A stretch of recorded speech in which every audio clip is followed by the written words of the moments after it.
Number 5, the Democrats' party refusal to just secure the freaking border.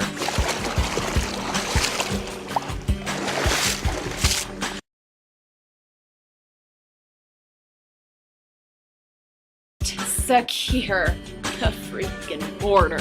Secure the freaking border. Honestly, I don't really want a racist in office. What has he done that makes him a racist? Just listen to how he talks. He wants to deport people who aren't like him. When you hear some of the anti-immigrant language, the rhetoric, do you think it's racist? Yo creo que es discriminatorio y me parece... I think it's discriminatory, yes, and I think it's unfortunate for a country whose formation and historic origin relies so much on the migration flows of many. Immigration is a heavily debated topic amongst many people from many different walks of life. Jobs in the United Kingdom are getting fewer and fewer, and it seems the vacancies that are there are being swept up by non-Brits. Immigrants are scooping up a whopping 90% of positions. RT's Ivor Bennett reports. 71% of Americans agree that the United States should increase border restrictions. 96% of Republicans support tougher border security. 51% of Democrats support stronger border security. 65% of Libertarians want stronger border control. 94% of the Constitution Party supports more restrictions. 69% of black people supported border control. 72% of Native Americans support stronger border control. 64% of Asians support stronger restrictions. 74% of white people support stronger restrictions. However, the media will jump the gun to call anyone who supports border security a racist. Is it racist? Why would it be racist? Of course, we have to be honest. Yes, someone who is racist might see border security as a method of keeping a certain race out. Stand up and be counted. Go with the Ku Klux Klan.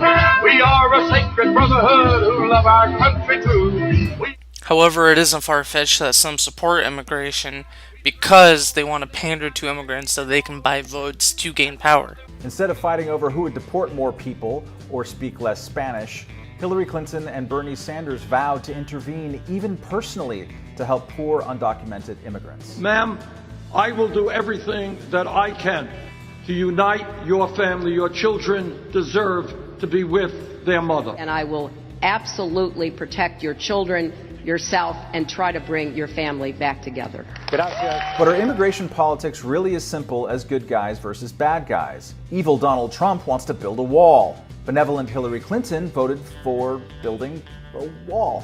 Where it was necessary, we did support some fencing. Nasty Ted Cruz thinks immigrants compete unfairly against Americans, driving down wages. Sweet Bernie Sanders, at least until very recently, thinks the same damn thing. I don't know why we need millions of people to be coming into this country as guest workers who will work for lower wages. It's an unpleasant but perennial truth. Politicians politicize things. They play on people's fears. And they reverse themselves, usually without shame. 10 years ago, Hillary Clinton said, "I am, adamantly against illegal immigration."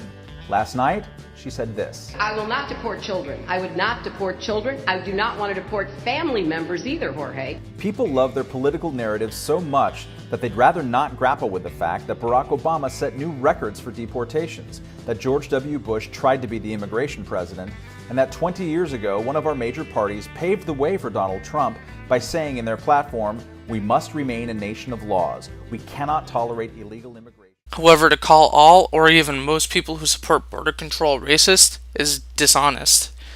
A lot of the reasons behind border control stem from concerns about the economy, crime rates, the workforce, and of course the welfare state. In Europe, we see the rising support for border control as a direct result of the influx of Muslim immigration. Is racism on the rise in Europe, or is Europe facing a downward spiral into a cultural melting pot? There is so much we can dive into. We'll keep this video focused mostly on America. As America, we are constantly reminded of racism, our history with slavery and segregation. White Americans are racist. We're told this despite the fact that a black man was elected president in a country where 3/4 of the population are white. We have proof, 100% undeniable proof that at least 1/4 of whites in America are not racist. We have box office successes like Will Smith,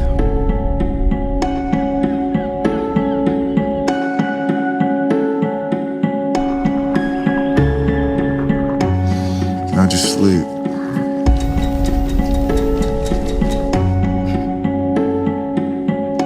Eat your vegetables. Don't just push them around. Eat them. I'm not playing.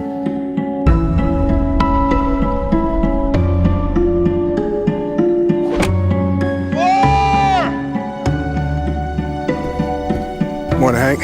Midway through the G's.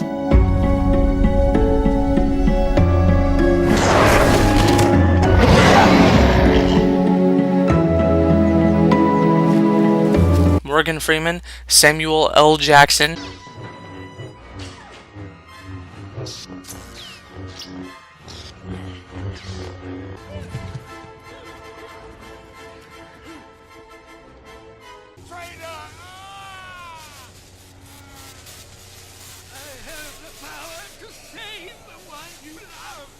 and Denzel Washington starring in our hit movies.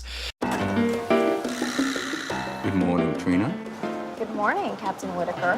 Here's your manifest with 102 souls on board. Let's get them tucked in. We're ready to push. We have celebrities like Beyonce, Kevin Hart, Chris Rock, Me personally, I don't understand what you white boys all depressed about. Hey, you're white. Smile. Pablo Francisco, George Lopez,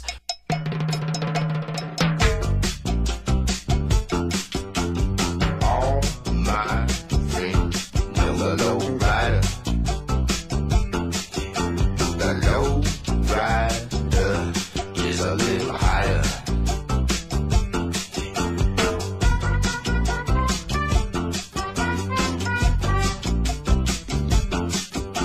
Oprah, Jackie Chan,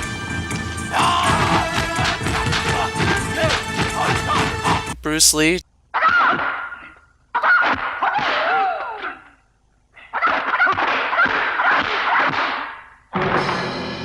Jet Li,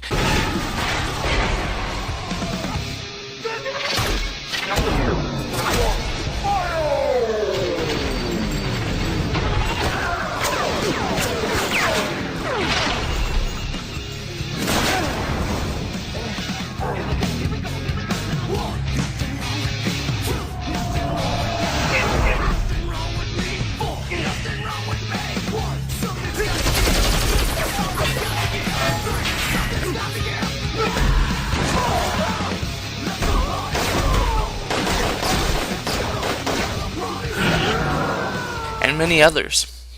We have political icons like Dr. Ben Carson, Allen West, and Thomas Sowell. But the media would have you think America is racist regardless. We have Martin Luther King Jr. on our calendar. We learn of Rosa Parks as an icon in elementary school.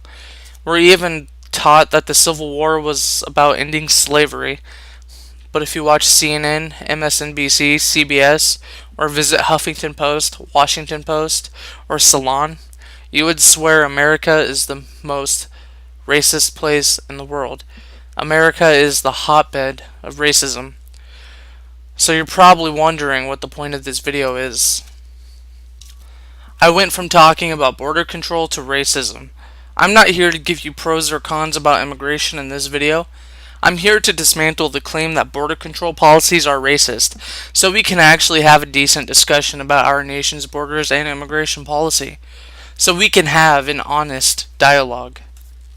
I prefer to analyze each situation with the same level of critical thinking that I apply to the rest of my life.